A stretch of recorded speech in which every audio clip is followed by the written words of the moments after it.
Amor prohibido de Barbara Cartland, capítulo 3. Tan pronto como Caroline comprendió que los caballeros habían pasado al comedor a cenar, se deslizó por el pasadizo secreto hasta el piso de abajo, para después salir por el panel de madera de un muro hacia un corredor que conducía a la puerta del jardín. Había tenido la precaución de ponerse una capa oscura sobre su vestido, por si alguien la veía moverse por el jardín. Era poco probable, pero como todos sus vestidos eran blancos, sabía que se destacarían con claridad contra el verde oscuro de los arbustos.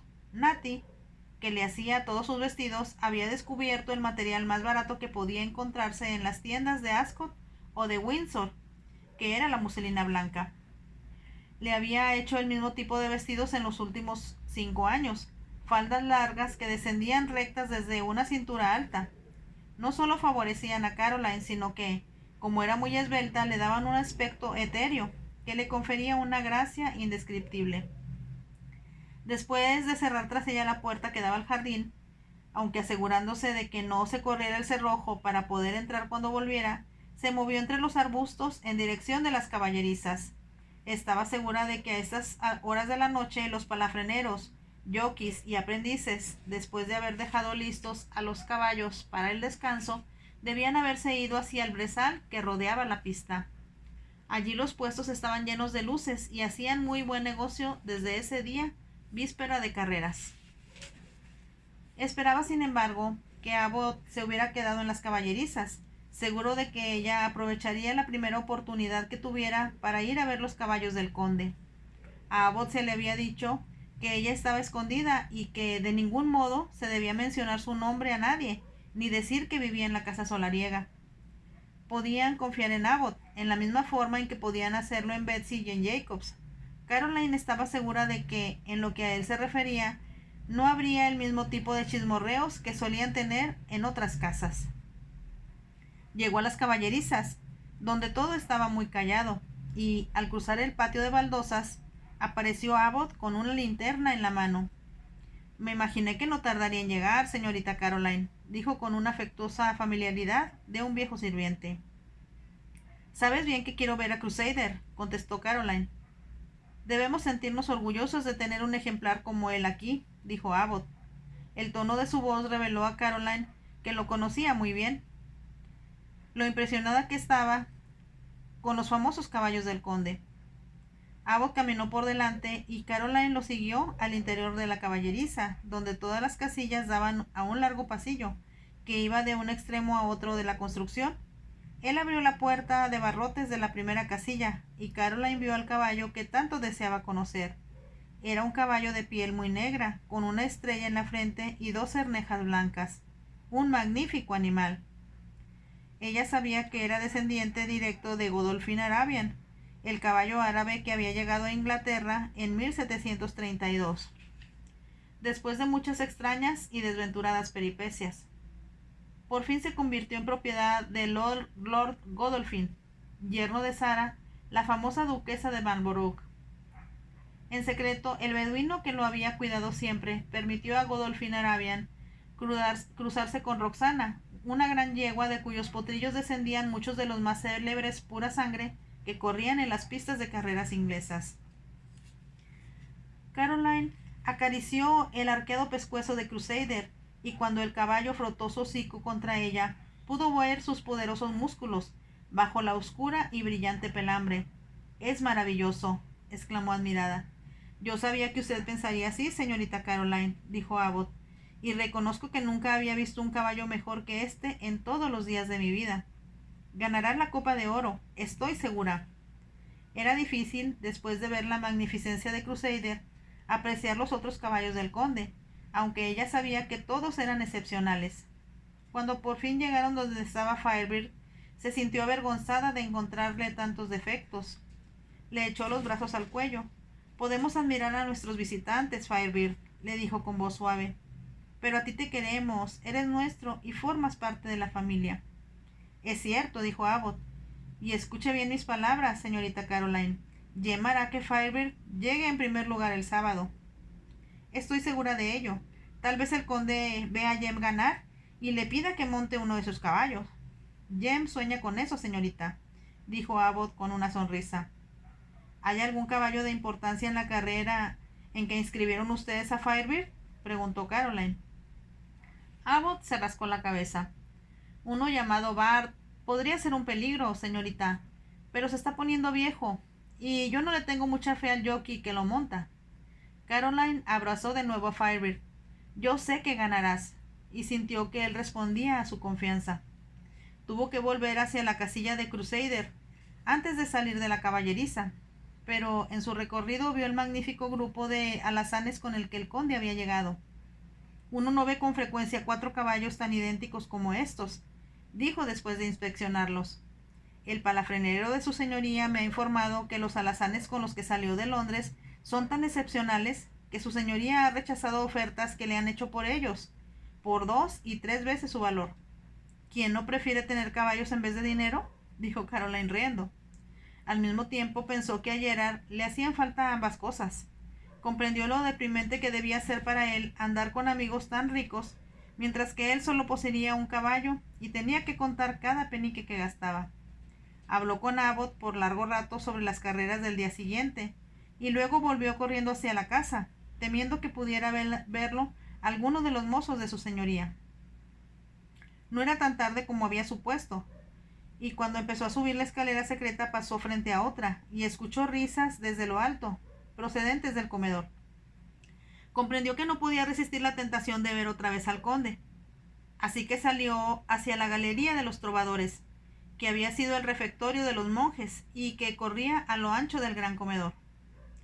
La galería de los trovadores había sido añadida después de la restauración, cuando al volver el llamado monarca alegre Carlos II, todos querían bailar y divertirse. Había sido tallada en forma muy elaborada por los grandes artesanos de la época, y era imposible que nadie sentado en el comedor de abajo supiera que alguien estaba oculto en la galería. Mirando a través de la celosía, Caroline advirtió que, debido a que el conde era el anfitrión del grupo, se encontraba sentado a la cabecera de la mesa, en la silla que siempre había ocupado el padre de ella. De alto respaldo y tapizada en terciopelo, ofrecía un marco adecuado para el hombre que la ocupaba ahora. Caroline nunca imaginó que un caballero pudiera verse tan magnífico, ni tan elegante, en traje de noche. Ella siempre había admirado a su padre cuando él se vestía para las ocasiones formales, pero el conde llamaría la atención, estaba segura, hasta en un banquete real en el castillo de Windsor. El conde estaba riendo, y su risa lo hacía verse más joven y suavizaba las líneas de cinismo que marcaban su rostro. Los sirvientes se habían retirado de la habitación y los caballeros conversaban mientras bebían oporto. Algunos de ellos estaban pelando nueces que tomaban de 2 fuentes de porcelana que habían pertenecido a la madre de Caroline. Los candelabros que fueran de su abuelo habían sido sacados de la caja fuerte y ahora alumbraban la mesa. Pero los enormes melocotones de invernadero o los grandes racimos de uvas moscatel no procedían ciertamente de la casa. Caroline no prestaba atención a lo que los caballeros estaban comiendo, sino al hombre que se sentaba a la cabecera de la mesa. Le resultaba difícil apartar la vista de él. Al principio, la conversación llegaba a sus oídos como un conjunto impreciso de palabras, a las que no puso interés alguno, hasta que, con un ligero estremecimiento, oyó al conde preguntar: ¿Tiene usted fantasmas en esta casa, Gerard?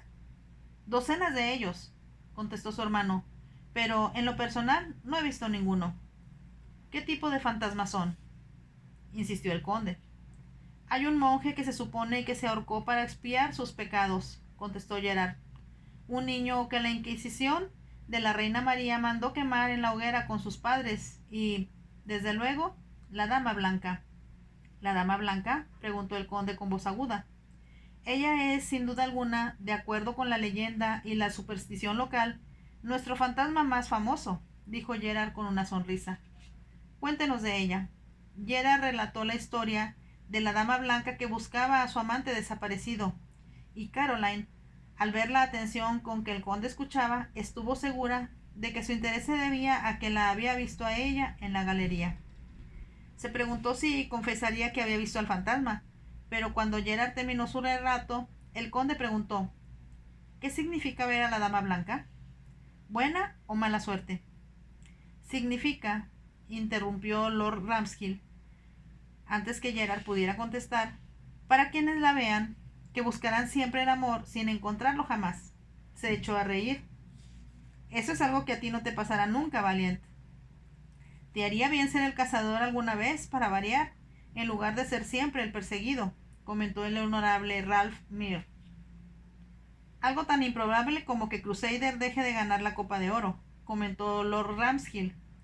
Supongo que todos le han apostado, ¿no? Preguntó el conde. Por supuesto, asintió Lord Chirm, a pesar de que los números no nos favorecen mucho. El problema es, Valiant, que todos están impresionados por tus constantes éxitos, que nadie tiene deseos de apostar contra tu caballo. Al mirar alrededor de la mesa, Caroline notó que Sir Francis Wigdon casi no había hablado. Tenía el hábito de adelantar el labio inferior, lo que le daba una expresión entre siniestra y sardónica. No me gusta ese hombre, pensó de nuevo. Hay algo en él que me resulta desagradable. Lo comparó con los otros amigos del conde, que parecían tipos decentes de espíritu deportivo, similares a los amigos de su padre, y le pareció que hacía un gran contraste con ellos. No se explicaba por qué le había tomado tanta antipatía, pero tal vez porque pasaba tanto tiempo sola, era muy perceptiva con respecto a la gente. Estoy segura, se dijo, de que, aunque Sir Francis pretende ser su amigo, está celoso del conde. No hay nada de calor humano en él. En aquel momento pensó que ya debía irse a la cama, y comprendió que tan pronto como los sirvientes se sentaran a cenar, Natty le subiría a ella algo de comer. Después de dirigirle una última mirada al conde y repetirse que era un hombre impresionante, se deslizó por el panel secreto y encontró el camino, con la seguridad de quien se mueve por lugares que le eran muy familiares, hacia la parte superior de la casa. Natty estaba ya esperándola en su habitación. ¿En dónde ha estado, señorita Caroline?, preguntó con tono severo, que asumía siempre que estaba asustada. Fui a ver los caballos, Natty, y Crusader es maravilloso, el animal más magnífico que haya visto jamás. No debía andar usted por allí, cuando sabe muy bien que el señorito Gerard le dijo que no lo hiciera. No había ningún peligro, contestó Caroline. Solo estaba Abbot en las caballerizas. Todos habían ido a divertirse y yo sabía que los caballeros estaban cenando. Cuando ellos estén en casa, debe quedarse aquí en este cuarto, dijo Natty con firmeza.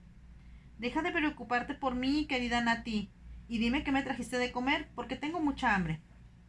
Me lo imaginé y logré traerle un poco de los 3 numerosos platillos que sirvieron en la cena. Caroline levantó las cubiertas de plata que tenían los platos y lanzó un grito de alegría. ¡Se ven deliciosos! Averigua cómo se preparan, Natty, para que podamos hacerlos la próxima vez que Gerard venga a quedarse aquí. Eso es lo que yo también pensé, contestó Natty, y ahora será mejor que vuelva a la cocina. No, espera, quédate a conversar conmigo un momento, suplicó Caroline. Estoy ansiosa de escuchar todo lo que ha sucedido, y así no tendrás que subir por segunda vez a buscar la bandeja. Comprendió por la forma que Natty se instaló en la silla de asiento de bejuco que estaba muy dispuesta a conversar. Debo reconocer, señorita Caroline, empezó a decir, que los sirvientes de su señoría son muy trabajadores y muy corteses. Era de esperarse, pensó Caroline. Mientras comía, escuchó con atención a Natty hablar del señor Hunt, el eficiente mayordomo, de los lacayos que le habían prometido ayudarle a hacer las camas y del chef, que tenía muchos años con el conde y que, sin duda alguna, era un genio culinario. Hay un solo hombre que no me gusta, continuó diciendo Natty, y es un tal señor Hayes, ayudante del despensero. ¿El despensero tiene ayudante? Según tengo entendido, el despensero mayor, el señor Dean, ha estado en la casa del conde desde que vivía el padre de él, pero su ayudante es nuevo en el servicio. El señor Dean no vino porque le afecta el calor. Sin embargo, este señor Hayes tiene algo que no me acaba de gustar, aunque no puedo decir qué es. En realidad, es bastante cortés. Caroline pensó sonriendo que Natty tenía el mismo presentimiento respecto al ayudante del mayordomo que el que ella sentía respecto a Sir Francis Wigdon. Si alguien las oía hablar así, pensaría que ella y Natty se mostraban tan recelosas debido a que vivían en aquella casa tan sola y antigua. Nos convertiremos en un par de brujas si no tenemos cuidado, pensó Caroline para sí, aunque en voz alta dijo: Espero que sea eficiente en su trabajo y sepa qué vinos le gustan a su señoría. ¿En verdad que ha llegado botellas de vino en gran cantidad?, exclamó Natty. El sótano está casi lleno. Papá siempre dijo que las carreras de caballos daban mucha sed, dijo Caroline riendo. Y tú y yo tendremos mucha sed mañana, si el polvo en el brezal es tan fuerte como de costumbre. Estaba pensando, señorita Caroline, que tal vez sería un error que usted y yo vayamos a las carreras. ¿Que no vayan las carreras? Debes estar loca, Natty. Por supuesto que iremos.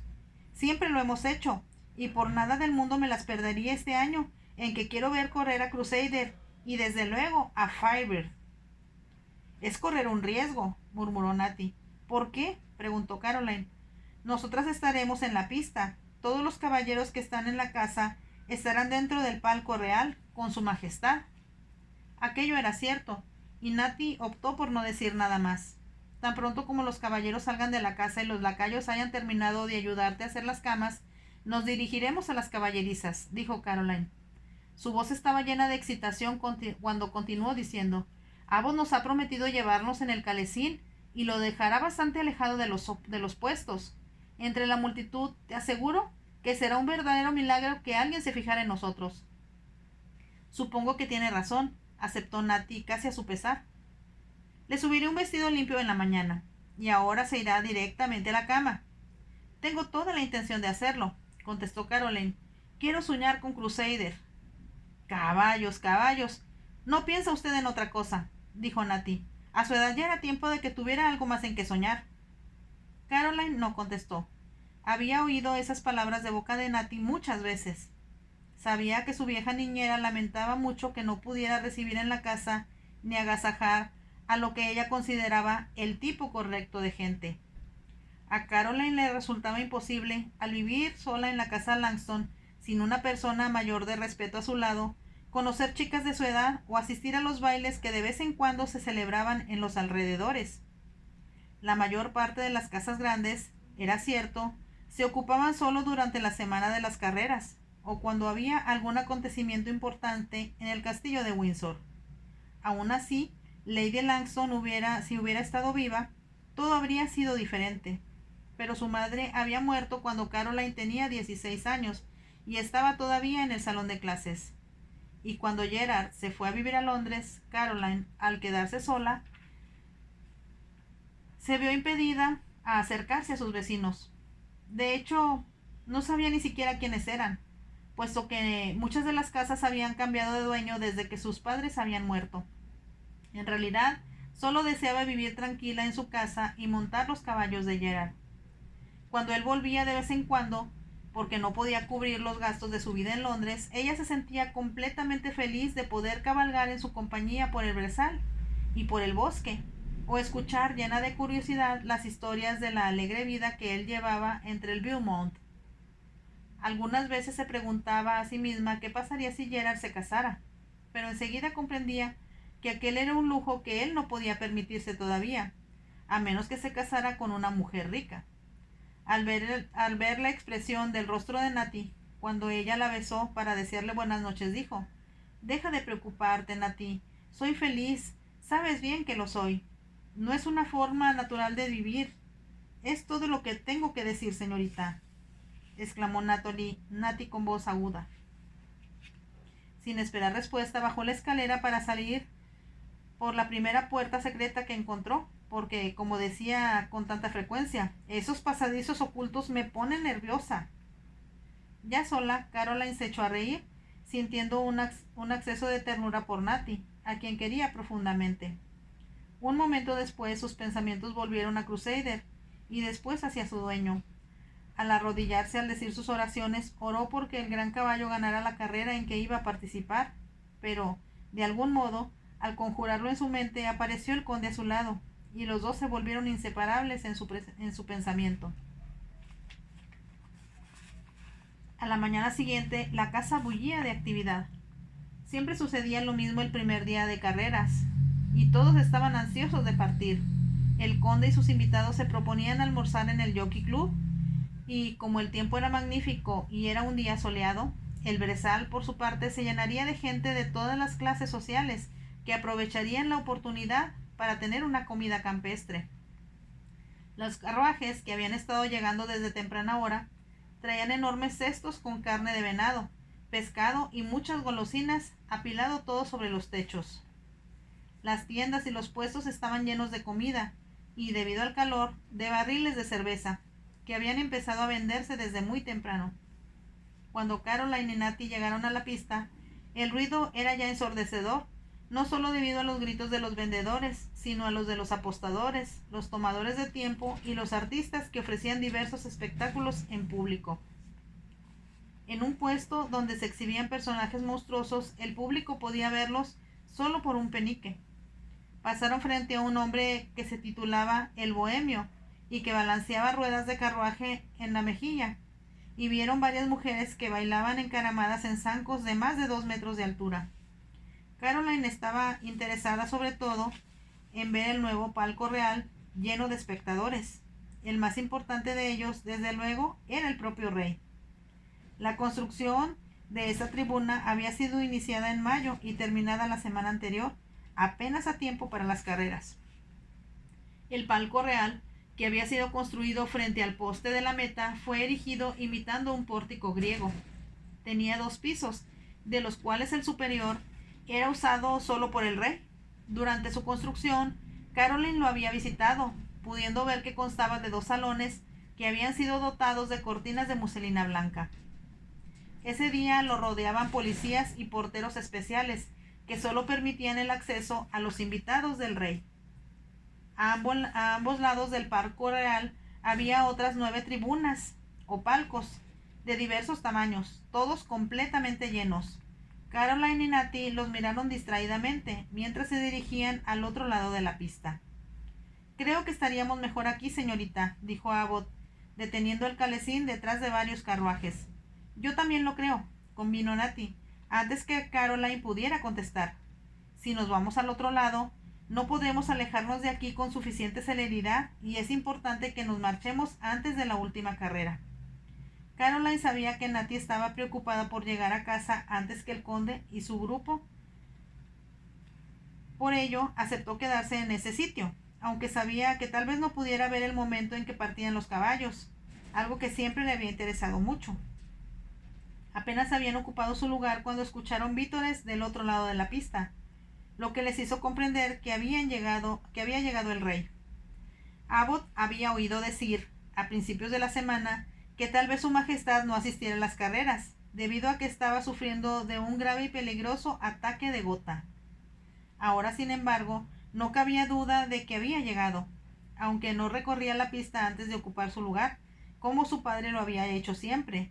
Él, en cambio, llegaba por la parte posterior, a través de los puestos que rodeaban la pista. Caroline pudo oír los vítores, hasta que el rey apareció en la ventana del palco y los caballeros que estaban en la sección de abajo levantaron sus sombreros saludándolo. El rey recibió los aplausos que se le prodigaban, que no eran muy efusivos, y Caroline pudo ver que iba vestido con el uniforme de Windsor, con una sola estrella de brillantes en el pecho. No se preguntó si el conde estaría con él. Natty, que siempre había mostrado un intenso interés en la gente que rodeaba al rey, reconoció al duque de York y al duque de Wellington. «¿Quién es la dama que está junto al rey?», preguntó Caroline.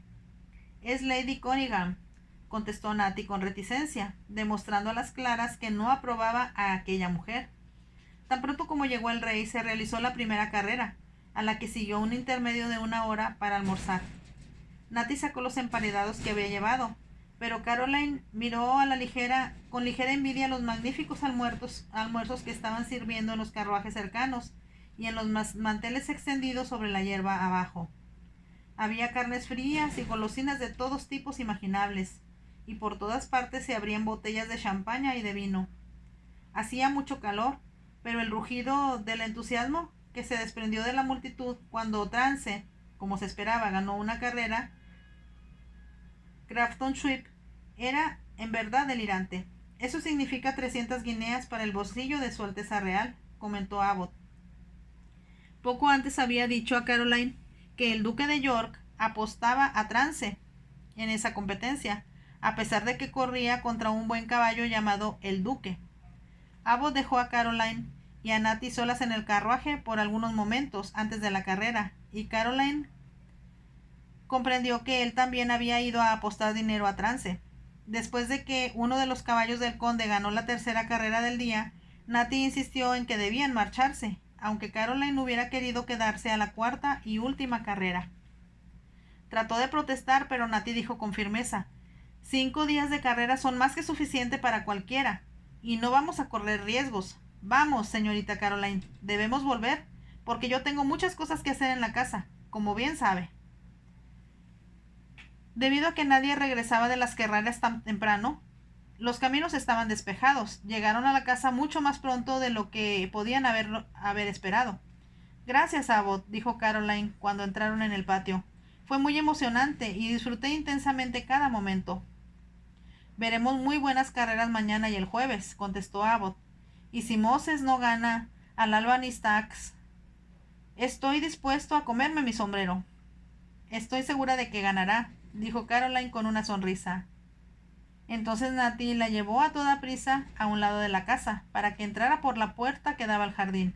En el pasillo abrió el panel secreto, mientras que Natty caminaba a toda prisa a la cocina. Todo había sido muy emocionante, pensó Caroline, mientras empezaba a subir por la angosta escalera. Pero venía acalorada por el sol y se detuvo un momento para quitarse el sombrero. Al hacerlo, para su sorpresa, oyó una voz de mujer que decía: como su señoría no está en casa, me gustaría dejarle una nota. Por supuesto, milady. Hay un escritorio aquí, dijo un sirviente. Asombrada de que alguien esperara encontrar al conde en la casa a esta hora de la tarde, antes que las carreras hubieran terminado, Caroline se movió unos pasos hasta que, usando la mirilla secreta, pudo mirar hacia el interior del salón. En esos momentos entraba en la habitación, procedente del vestíbulo, la mujer más hermosa que había visto en su vida. Llevaba un vestido de seda azul, del tono exacto de sus ojos, y sobre el cabello dorado un sombrero de copa alta, cubierto con plumas de avestruz. Era una mujer, en verdad, muy hermosa. Iba toda adornada de brillantes, con un lujoso collar y brazaletes en las muñecas sobre los cortos guantes. Se movía con una gracia sinuosa que tenía algo de felino, pensó Caroline. La dama llegó hasta el centro de la habitación, donde Caroline podía verla con toda claridad. Entonces, mientras el sirviente que la había seguido cerraba la puerta, se volvió para decir en tono diferente: ¿Tiene algo que informarme, Hayes? Caroline recordó que Hayes era el ayudante del despensero, que Natty había mencionado. No, milady, llegamos apenas ayer, y aquí solo hay caballeros, no hay damas de ninguna especie. ¿No vive ninguna mujer en esta casa? No, milady, solo hay una vieja niñera y otra sirvienta, anciana también. ¿Lady Plymore no ha venido? No, milady. La hermosa visitante se quedó de pie en actitud pensativa, con el dedo índice enguantado, apoyado contra la barbilla. Entonces, después de un momento, dijo: ¿Su señoría va a cenar fuera esta noche? Eso creo, milady. ¿Cenará con Lord Dysart? Me parece que el valet de su señoría mencionó ese nombre, milady. Eso es lo que me imaginé, murmuró en voz baja la visitante. Volviéndose hacia el sirviente, dijo en tono autoritario: Ahora escúcheme con todo cuidado, Hayes. Su señoría siempre bebe un vaso de vino cuando se está vistiendo para la cena. Quiero que usted mismo destape la botella y ponga en ella, antes de llevarla arriba, esto que le voy a dar. La dama sacó de su bolso de mano un frasquito de unos 8 centímetros de alto, y se lo entregó al ayudante del despensero. Él titubeó. Milady, yo no quisiera hacer nada que... No lo perjudicará. Tonto, dijo la mujer con firmeza. Su señoría no podrá asistir a la fiesta de esta noche, y sin duda tendrá dolor de cabeza por la mañana. Miró la expresión de Hayes y se echó a reír. No se preocupe, hombre. No lo van a ahorcar por esto, se lo prometo. Tengo miedo, milady. ¿Y si otra persona bebiera de ese vino? Si eso sucede, usted me responderá de ello, contestó la mujer con brusquedad. Yo le conseguí esta colocación y le he pagado bien. Puede esperar una recompensa adicional si hace bien lo que le ordeno. Gracias, milady. Es solo que me gusta mucho este empleo y no me gustaría dejarlo. Lo dejará cuando a mí me convenga. Ahora, ¿ha entendido con exactitud lo que tiene que hacer? Sí, milady. Así que cumpla mis órdenes. Haré lo mejor posible, milady. Será mejor que así lo sea. La visitante caminó hacia la puerta y cuando Hayes la abrió dijo: pensándolo bien, como es posible que vea a su señoría esta misma noche, no le dejaré ningún mensaje. Lo que tengo que decirle es una sorpresa, así que será mejor que no le digan que estuve aquí, por favor. Caroline comprendió que había dicho eso para que lo escucharan los lacayos que estaban de servicio en el vestíbulo. La mujer salió del salón, seguida por Hayes, que dejó la puerta abierta tras él. Caroline esperó. Después de un rato escuchó el sonido de las ruedas de un vehículo y comprendió que la mujer se había ido en el carruaje en que llegó. Dejó escapar una gran bocanada de aire y comprendió que había estado conteniendo la respiración la mayor parte del tiempo que estuvo escuchando. ¿Cómo una mujer tan increíblemente hermosa podía desear hacerle daño al conde? ¿Y cómo era posible que, para lograr lo que quería, estuviera intrigando con uno de sus propios sirvientes? Con paso vacilante, Caroline subió la escalera hasta el cuarto de los sacerdotes y se sentó en la cama a pensar. No era nada nuevo, recordó, que las mujeres usaran drogas o medicinas de algún tipo para perjudicar a alguien que detestaban o que amaban. Caroline comprendió que esa era la explicación del por qué a esa bella dama que había llegado a la casa quería impedir que el conde cenara esa noche con Lord Dysart. Lo amaba. Por eso estaba celosa de que Lady Plainboard, de quien había hablado, pero drogar al conde, eso era sin duda llevar los celos a extremos exagerados. Caroline recordaba haber oído discutir a su padre muchos años atrás acerca de la conducta de Lady Jersey, cuando la princesa Carolina de Brunswick se casó con el príncipe de Gales. Lady Jersey, que aparentemente estaba enamorada del príncipe, había sido una de las personas a quienes él invitó a conocer a su novia cuando ésta llegó a Inglaterra. Y más tarde, todo el mundo supo que Lady Jersey había puesto un fuerte emético en la comida de la princesa para arruinar la primera noche de la luna de miel. Aunque Caroline no había nacido aún en ese tiempo, siempre había pensado, cuando lo oyó de labios de su padre, que había sido lo que Lord Gerard hubiera llamado un recurso sucio. De hecho, ella misma consideraba que era despreciable e indigno. Y sin embargo, ahí estaba una mujer, cuya belleza haría sin duda caer rendidos a todos los hombres a sus pies, actuando en una forma muy similar con respecto al conde. Caroline no pudo soportar la idea de que el conde sufriera o de verlo inconsciente en su cama. Era tan fuerte, tan atlético y, como Gerard había dicho, un jinete entre los mejores jinetes, que sería como ver la caída de un gran roble. ¿Y si el día siguiente se sentía tan enfermo que no podía ir a ver correr a Moses? ¿O lo que era peor, a su propio caballo que había inscrito en otra carrera? Eso no debe suceder, se dijo Caroline con decisión. Debo impedirlo, debo hacerlo. Su primer pensamiento fue decírselo a Gerard, pero eso planteaba varias dificultades. En primer lugar, el dormitorio de Gerard era una de las pocas habitaciones de la casa que no tenía una entrada secreta. Esto se debía a que uno de los anteriores dueños de la casa había quitado los paneles de madera de roble y recubierto los muros con un atractivo papel de arroz que había traído de China. Era, en verdad, una decoración muy efectiva, pero impedía a Caroline comunicarse con su hermano, a menos que entrara en su dormitorio por el pasillo, lo cual era imposible. Tenía además la impresión de que Gerard no querría mezclarse en una situación conflictiva, que giraba en torno a una bella dama que amaba al conde, y había sobornado a uno de sus sirvientes. No puedo decírselo a Gerard, pensó Caroline, pero ¿qué otra cosa podría ser? Se quedó sentada por largo rato pensando, y por fin tomó una decisión. El conde regresó de las carreras de muy buen humor. Había disfrutado de un excelente almuerzo en el Jockey Club, con otros miembros de su propio club, y el rey le habría confiado la tarea de hacer las apuestas en su nombre.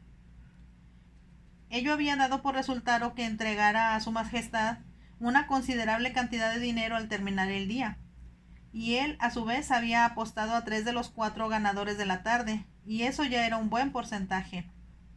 Esperaba con entusiasmo la cena de esa noche, en que volvería a ver a Charis Plainboard. se habían visto en el Parque Real, y ella había insinuado en forma muy clara que estaba tan ansiosa de volverlo a ver como él a ella. Se veía muy hermosa, y sus verdes ojos rasgados y la sonrisa de esfinge que la caracterizaba intrigaban al conde. Se había dado cuenta, mientras hablaban, de que Cyril lo estaba observando, pero, debido a la presencia del rey, había tenido que abstenerse de hacer una escena.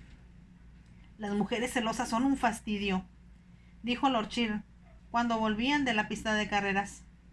«Todas las mujeres son celosas», comentó su amigo, «pero algunas lo son más que otras». El conde no contestó y Lord Cheer continuó diciendo: «Ten cuidado con Cyril Blackford. Se rumora que practica la magia negra y que dice encantamientos sobre un gallo muerto, o lo que hacen las brujas como ella». El conde se echó a reír. «Eso tal vez fue posible en la Edad Media, pero no creo que ninguna mujer recurriría a cosas así en esta época». Lord Cheer sonrió. No se molestó en decir al conde que él mismo había tenido un breve pero apasionado idilio con Lady Cyril, y que la sabía capaz de cualquier cosa con tal de conseguir sus propósitos. Pensó, como tantos amigos del conde, que era una pena que él no pudiera sentar cabeza y tener una familia normal. La mayor parte de los hombres deseaba un heredero, y el conde tenía tantas posesiones que parecía un crimen contra la naturaleza que no tuviera un hijo para heredarlas. Pero Lord Cheer se graduó de expresar sus pensamientos en voz alta, y cuando llegaron a la casa estaba hablando de nuevo de las carreras. Había champaña y emparedados esperándolos en el salón, pero el conde había ya bebido suficiente en el palco real. Después de hablar con sus amigos por unos momentos, subió a vestirse.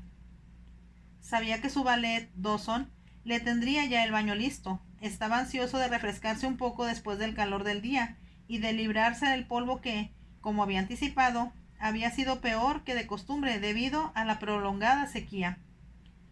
Su valet le ayudó a quitarse la entallada y bien cortada chaqueta que hasta el rey había envidiado. «No entiendo por qué Weston corta tan bien para ti y tan mal para mí», habría gruñido el rey. La respuesta estribaba, como el conde sabía muy bien, en que el rey había engordado tanto en los últimos años que ningún sastre podría proporcionarle la figura elegante que él ansiaba. Pero en voz alta dijo: «Pues a mí me parece que ese uniforme le sienta admirablemente, señor». Su majestad había sonreído y se había erguido de satisfacción. «Fue un buen día en las carreras, Dawson», comentó ahora el conde mientras se desataba la corbata. «Excelente, milord». El conde arrojó sobre el tocador la corbata descartada, y al hacerlo vio una nota colocada contra sus cepillos de base de oro. Estaba dirigida a él y marcaba «Urgente» en una letra que no conocía. «¿Quién dejó esta nota, Dawson?», preguntó. El valet se volvió para mirar el papel que el conde tenía en la mano. «No tengo idea, milord. No la había visto antes». «Estaba aquí, en mi tocador». «Nadie la trajo mientras estuve aquí, milord». El conde desplegó la nota. Había escritas solas unas cuantas palabras, con la misma letra elegante y misteriosa: «No beba el vino que le será ofrecido mientras se viste para la cena. Lo hará sentirse enfermo». El conde miró con fijeza lo que había leído, y mientras lo hacía llamaron a la puerta. Dawson acudió a abrir. Volvió con una bandeja de plata en la que había una botella de cristal cortado y un solo vaso. «¿Va a tomar vino antes o después del baño, milord?», preguntó. El conde miró el vino. «Quiero hablar con Hunt», dijo. «Antes que suba, pídele que averigüe quién vino hoy y quién me dejó una nota». Dawson pareció sorprendido, pero después de dejar la bandeja de plata sobre una mesa, salió obedientemente de la habitación. El conde tomó la botella y olió el vino. No parecía haber nada extraño en él. Tal vez, pensó, la nota era una broma, una mala pasada de uno de sus amigos. Pero estaba seguro de que la letra no se parecía a la de ninguno de ellos. Estaba casi seguro que pertenecía a una mujer. Al pensar en ello, se dio cuenta de que el papel exhalaba una sutil fragancia que ya había notado antes. Se llevó la nota a la nariz y descubrió que despedía un suave aroma de flor. Se le ocurrió entonces que había percibido ese mismo perfume en su dormitorio y en otras partes de la casa. Había pensado que provenía de las fuentes y jarrones de flores que llenaban todas las habitaciones, pero en su dormitorio solo había rosas y aquella fragancia era diferente. Aquello lo intrigó y sintió que, de algún modo, era parte del misterio que rodeaba a aquella casa. Llamaron a la puerta y apareció el mayordomo en el umbral. ¿Me llamaba usted, milord? Quiero saber quién vino hoy y quién dejó una nota para mí. Acabo de saber, milord, que Lady Cyril Blackford vino esta tarde, pero, por solicitud de ella misma, su visita no fue comunicada hasta que hice las averiguaciones hace unos momentos. Lady Cyril Blackford. ¿Y dejó una nota para mí? No, milord. Dijo en forma expresa que no dejaría una nota porque sorprendería a su señoría esta noche y no quería arruinar la sorpresa. Me parece extraordinario que su visita no le haya sido reportada a usted, Hunt. Fue franca incompetencia, milord, y ya le he llamado la atención a Hayes. ¿El ayudante del despensero? Sí, milord. Aparentemente fue Hayes quien le abrió la puerta a milady. ¿Y fue él quien sirvió el vino que me trajeron hace un momento? El mayordomo pareció sorprendido, pero contestó: Lo ignoro, milord, pero lo averiguaré. Hágalo, por favor, dijo el conde en voz aguda. El conde, un momento después, se desvistió y procedió a bañarse, disfrutando del agua fría, antes de envolverse en una toalla. Se estaba secando todavía cuando volvió el mayordomo. Le pido que me disculpe, milord, por tardarme tanto. Pero fue con cierta dificultad que descubrí que Hayes abrió una botella en cuestión y la trajo aquí. Ya en este piso le dio la bandeja a Robert, que está de servicio en esta parte de la casa, y este a su vez se la entregó a Dawson. ¿Qué sabe usted de Hayes?, preguntó el conde. Llegó a pedir trabajo con excelentes referencias, milord. Fue cuando su señoría había decidido que, con tantas fiestas en la temporada, el trabajo se había vuelto demasiado pesado para Dean. ¿Qué referencias presentó?